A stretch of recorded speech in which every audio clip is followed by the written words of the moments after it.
using technology wisely. The scriptures, when it talks about this, it gives us several directions that it wants us to go in, to look into. It's going to start off in Genesis, then it's going to talk about Exodus, and we're going to go into Paul's writings in Corinthians. But I also want to read a section of Revelation that I found that was interesting too, and we're talking about technology because we've all read these scriptures and we've all pondered them in our mind. If you can imagine people reading some of the scriptures 500-600 years ago, before there was what we consider real technological changes, you would imagine how marveled they would be at what they were reading, especially in the book of Revelation and John's Revelation. But in the book of Genesis, starting off in the 11th chapter, the writers of this lesson decided to talk about the Tower of Babel as a movement of technology, advancing on a young earthly humanity. This is the time when the flood has already occurred.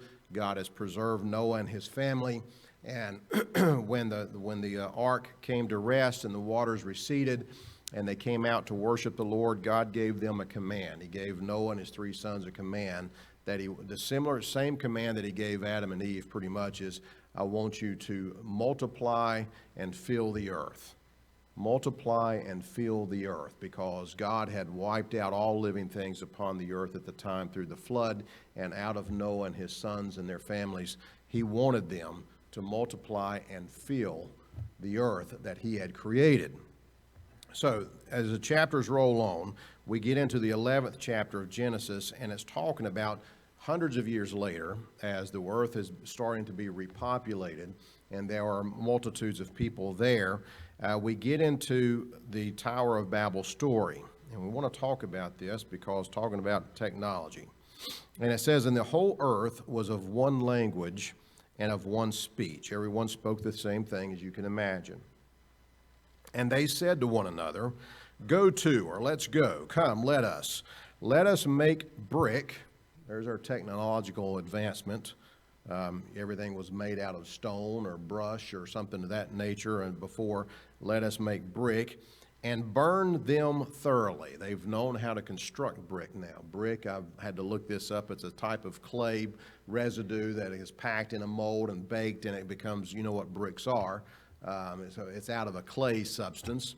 So where they decided that they wanted to live was in a fertile valley, apparently with lots of clay, and their technology had gotten to the point where let's quit rolling these big stones out of the mountains. Let's make our own brick and build things out of brick.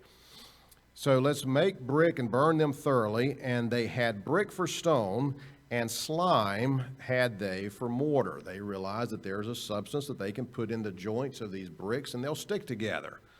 Technological advancement, great. It sounds wonderful. No more stone huts to live in, no more houses made out of tree branches and things. Now we've got brick and mortar. So what does the technologically advanced do when they say that we've got this? And they said, and this is where God had an issue with them, go to, or let's go. Let us build us a city and a tower whose top may reach into heaven, and let us make us a name, lest we be scattered abroad upon the face of the whole earth. Well, wait a minute. I thought that's what God commanded them to do. God had told Noah and his sons, I want you to reproduce and repopulate the earth, but you have to scatter to do it. God didn't want them all to stay claned up in one group. He wanted them to scatter and fill the earth with humanity so that they could have true dominion over the whole earth, which was the whole purpose of God creating man, is so that we could have fellowship with him and have dominion and care for his earth. So he's telling Noah and his sons that, and here's the very thing, this act of rebellion saying, let's do this or else we're going to be scattered. Let's build us a city so that we won't be scattered. We're better collective, we're better as a people, we're better together under one leadership. Let's don't be scattered where we don't know if we can take care of one of ourselves. But when we do this, let's build us a city. We can fortify it with these bricks, and we can build a tower whose top may reach into heaven so that we can make us a name. There's pride in this thing. We want to show everything. We want to build us something, and supposedly they're the only people on the earth at the time, but they want to show future generations what they did. Look at us. This was the start. We were your forefathers. Look at the tower that's going to reach up into the heavens. Now, for ages, I always heard that this tower they were trying to build into heaven. And when you look at it, the actual brick itself would not allow them to build a very tall tower. It would collapse upon itself. The weight of it. So this tower, and you know, I've heard several, and even commentaries will say and stress that the two things that they believe this tower was to be was they wanted to do as Satan wanted to do, ascend into heaven. So it was man's attempt to gain access to God through building a tower so high that it would reach into the heavens. But they had to know that anything they could build would never be even higher than the mountains around them. So it may not have been that. And there's also statements that they wanted to build a tower so high that in case of another flood comes, they would have a place to hide or to be safe from an oncoming flood. Well, the flood that they had heard about through their ancestors covered the mountains. So here again, it doesn't make a lot of sense to build not only a tower that cannot get above the flood waters of the past, but also they built in the bottom right at the dead sea level in a fertile valley in Babylonia. So instead of building a tower on top of a mountain, they built at the lowest point they could. So this was the commentaries believe this was more of an effort to make a name for themselves and to show their pride. We're going to have this tower where for generations to come, people will know us. It'll be a place where we can observe everything around us. It'll be for defense purposes. And they believed that we were already getting into idolatry here, where possible sacrifices, religious observances were being taken place on this tower unto the gods of the heavens. And of course, this was a total blasphemous act, not only because they were worshiping idol and paganistic gods, but throwing it in God's face to do that. They also believe that this tower was meant to observe the heavens. People have been fascinated by the stars and the moon and the sun ever since man is created, and this was an attempt to worship that, to observe that, because out of this observations came a lot of their belief systems. So we don't fully know, but we do know that man, through technology, said, well, let's do this. We know we can stack these bricks together and we can go as high as we need to go to make a name for ourselves. When I looked at this and I realized, well, what is the Lord going to do about this? We know what their design is, what their desire is.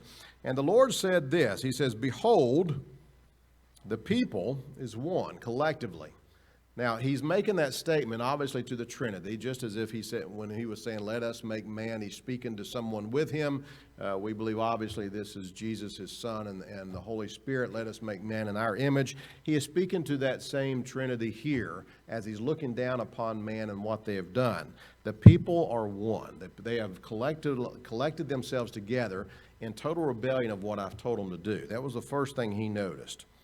And they all have one language, and this they begin to do. With that same language, they can command each other. They can formulate. They can create technological advancements because they're talking with one another. Well, look, I found you could do this if you mix this and that together. One language, being able to communicate, was the key for these people to stay together and to advance technologically. And God said, now nothing will be restrained from them because of these factors.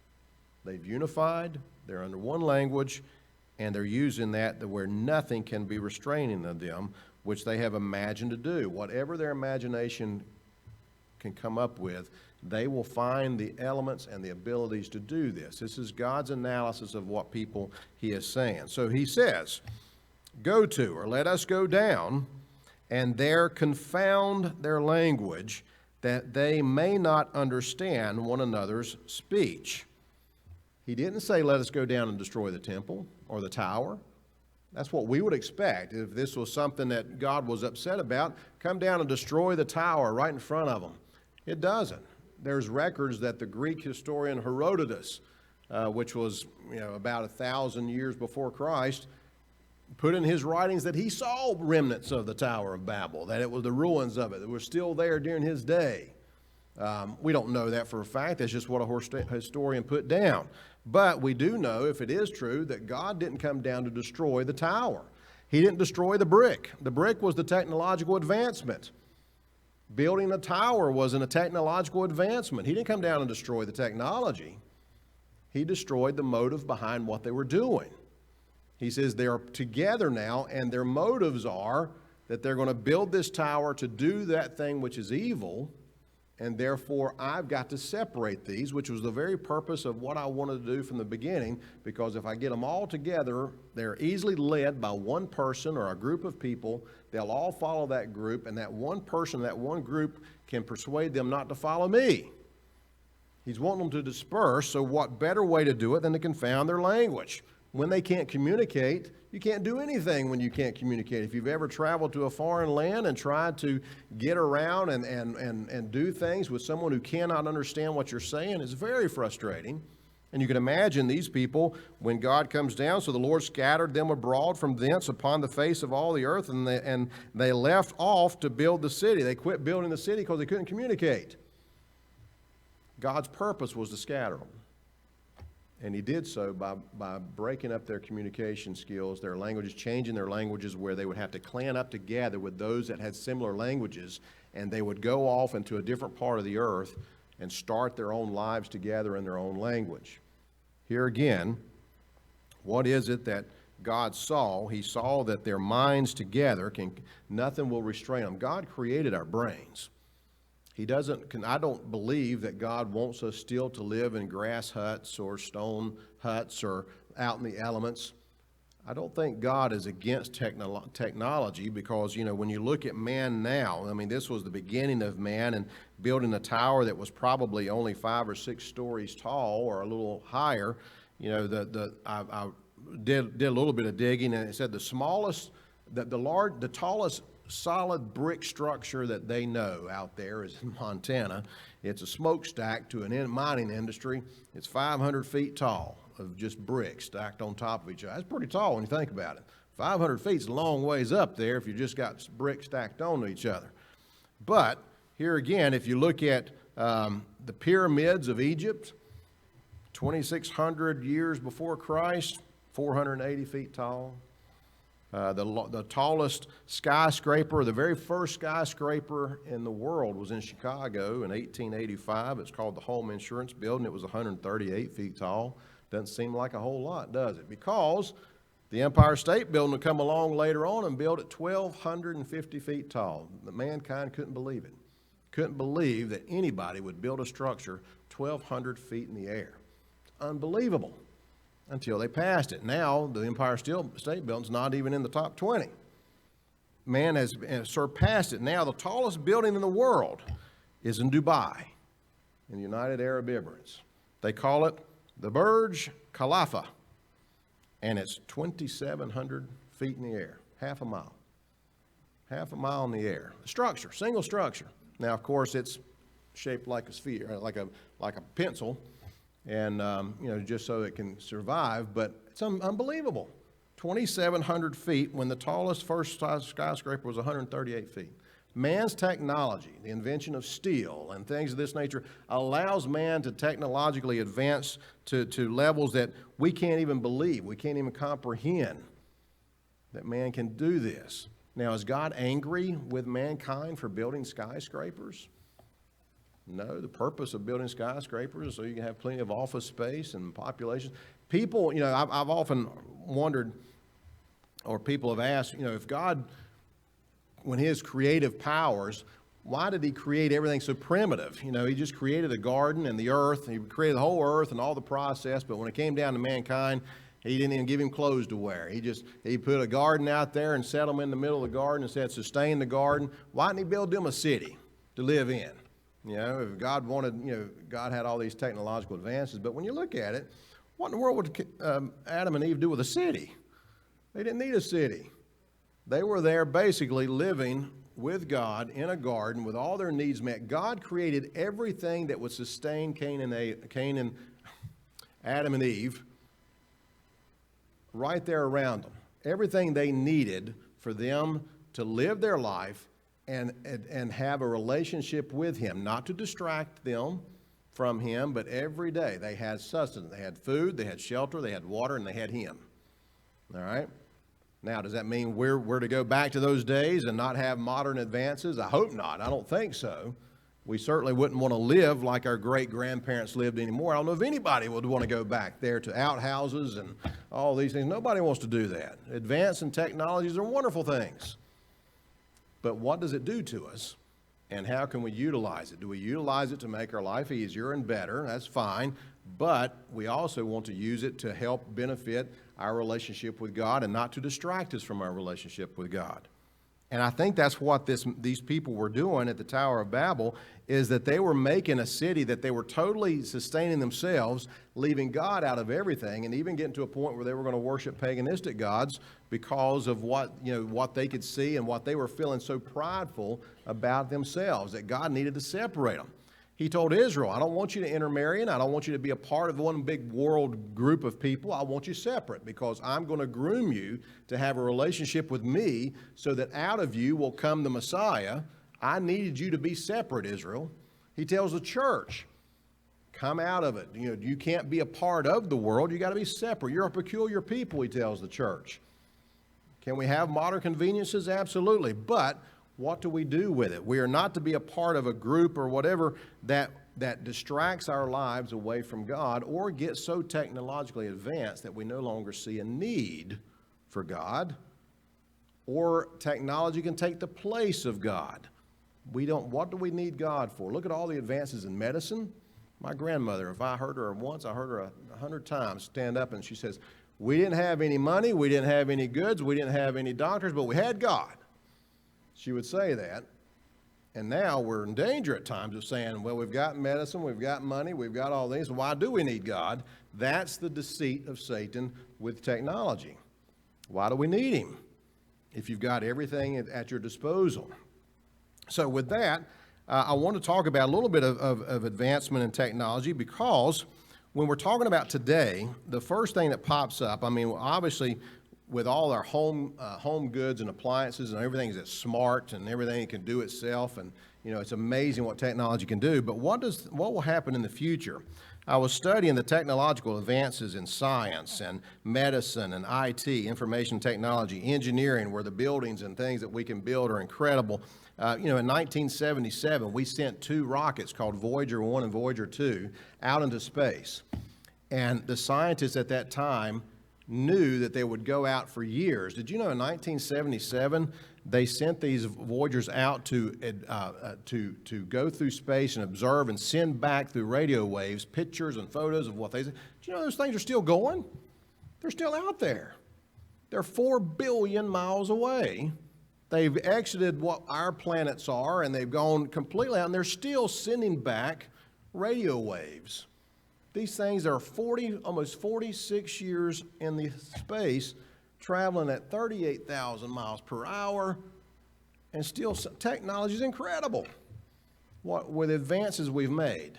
Think of medicine and all the, you have a pill for everything now, and you've got, technology has helped medicine where people that used to die of some of the most simplest things and now can be taken care of overnight. Wonderful advancements in medicine and engineering.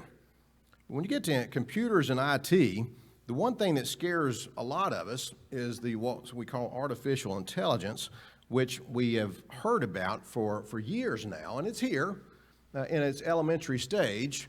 But we think, well, what in the world should we worry about, if anything, in technology? What is artificial intelligence? So I looked up a definition of it, and it's basically the attempt to create computers and machines to mimic the problem-solving and decision-making capabilities of the human mind. The idea of artificial intelligence is to build computers and machines to think. Up to now, they reacted upon commands. If you want information, you ask for information, they have information, they tell it what the information is. But artificial intelligence says we're going to create machines that can think for themselves. Given all the information that it knows, can we get to this point where it actually thinks? You can think of the autonomous cars now, the driverless cars that they're trying to sell, where if you can imagine yourself traveling, let's say our biggest city in Charlotte, and you know one way downtown, and you go downtown and there's a wreck there and you don't know your way anywhere else. Now, of course, you can pull out your smartphone and Google map it and find your way out, but an autonomous car, you can sit in the back seat and it knows every street in the whole city.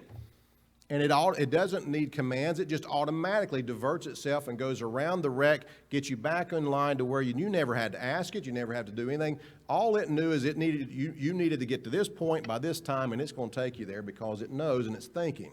It's reasoning things out. There's an obstacle here, and I'm going to take you a different route. Stuff that we would have to really stretch our minds on. Some people, I always think that the Alexa in your home place, that is so fun to be around. You can call out Alexa, what's the temperature outside, and it'll tell you. Alexa, play my favorite song, Whatchamadoodle, and they'll play it. It's amazing what Alexa there can do. It's a computer that is taking commands and regurgitating the answers. Alexa, how do you bake a cake? Well, here's how you bake a cake. It's pulling information out of its system and saying, here's how you bake a cake. It's a wonderful piece of technology. So I started reading on Alexa. What's the next stage of Alexa? So what they're telling us is that their hope is that Alexa will, in the next stage in artificial intelligence, will be able to have a conversation with you. Not take just commands, but will be able to direct a conversation, give you answers, and detect your mood, and be able to either help you or lead you into, if you're depressed, Alexa will pick up on that by the tone of your voice or the tears in your eye or whatever, and she will be able to do something to redirect your bad mood or your sad mood. They anticipate a time where a family of 4 can schedule Alexa, say, Alexa, every night at 9 o'clock, I want you to sound an announcement in the house that it's time for bed for the kids. I want you to dim the lights upstairs, turn on the bedroom fan, the ceiling fans, and turn the porch light on every night at 9 o'clock, and she'll do it. She'll do it every night. You won't have to worry about anything. You never have to get off your couch. She'll take care of everything. This is artificial intelligence learning how to think.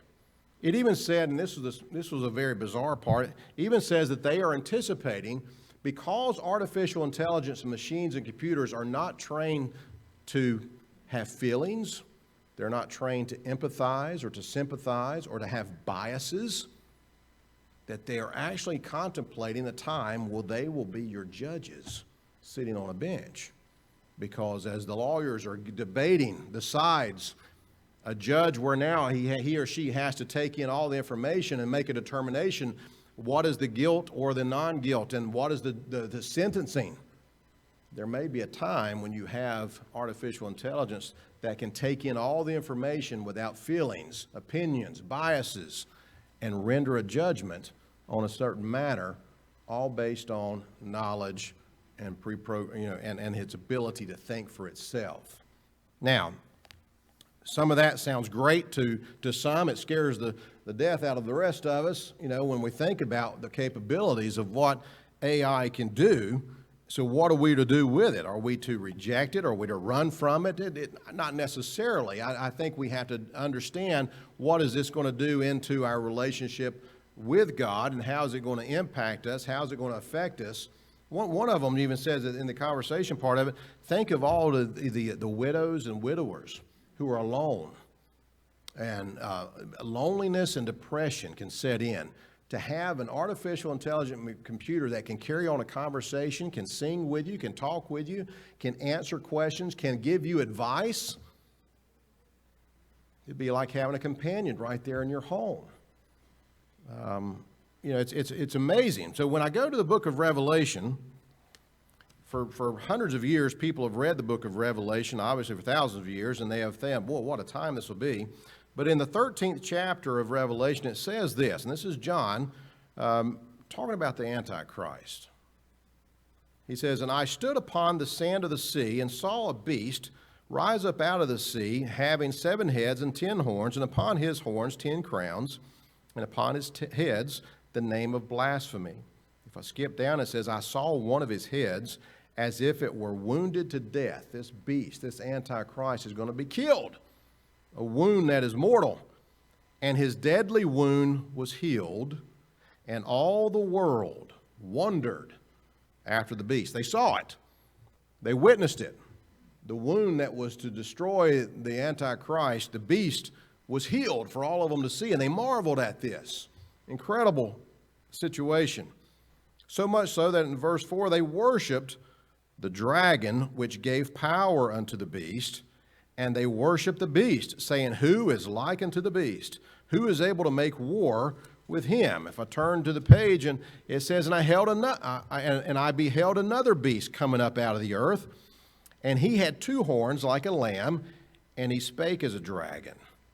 This is the false prophet. And he exerciseth all the power of the first beast before him, and causeth the earth and them which dwell therein to worship the first beast. He's going to tell the whole world how to worship the first beast, whose deadly wound was healed. And he doeth great wonders, so that he maketh fire come down from heaven on the earth in the sight of men, and deceiveth them that dwell on the earth by the means of those miracles which he had power to do in the sight of the beast, saying to them that dwell on the earth that they should make an image to the beast, which had the wound by a sword and did live. And he had power to give life unto the image of the beast. He creates an image that's going to come to life. And the image of the beast should both speak and cause that as many as would not worship the image of the beast should be killed. To have the ability to know who's worshiping the beast, who's not. To have the ability to know who is trying to buy and sell goods without the mark of the beast and who's not.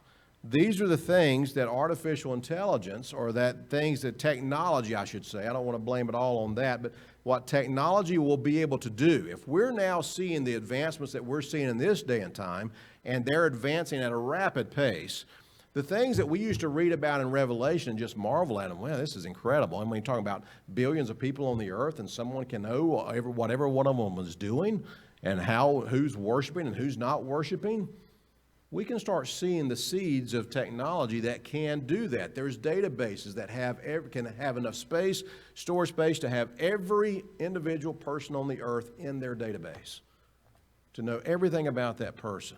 That's where we are today.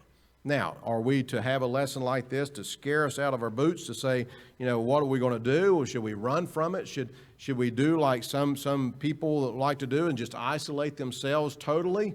The Amish still, they live completely primitive. They don't want to get caught up in technology at all because of what they consider to be damage to their relationship with their culture, their homes, and their God. Should we do the same thing? Not necessarily. The point of this lesson is not to be caught in a deceptive pattern of Satan in how he uses technology evilly.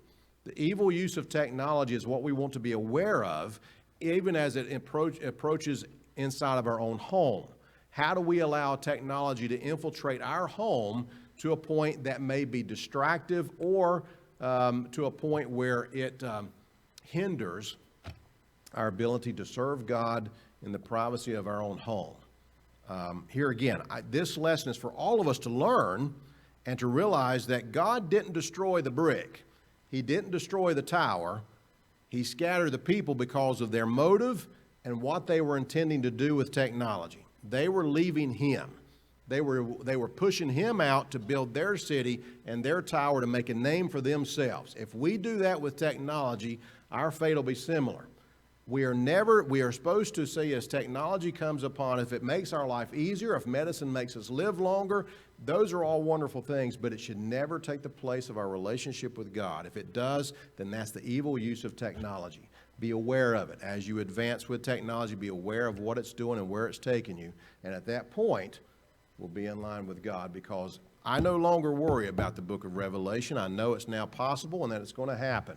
I can see it in the future, and I'm thrilled that God has created all of this technology to a point where his Bible, which some people could look at me and say, this is foolish, this is crazy, it would never happen. Now we know it can happen, it will happen, because mankind, the creativity of God, has allowed them to do good and evil, and the evil will come out because God has already told us what is going to happen. With that, we take joy that God is in control of all things. Let technology come on. God's in control of it all, and we will worship him through it all. Next week, we'll start off with the book of Matthew, getting into the winter quarter. It's a good time to talk about Matthew, the Christmas season, so we'll look forward to you then. See you.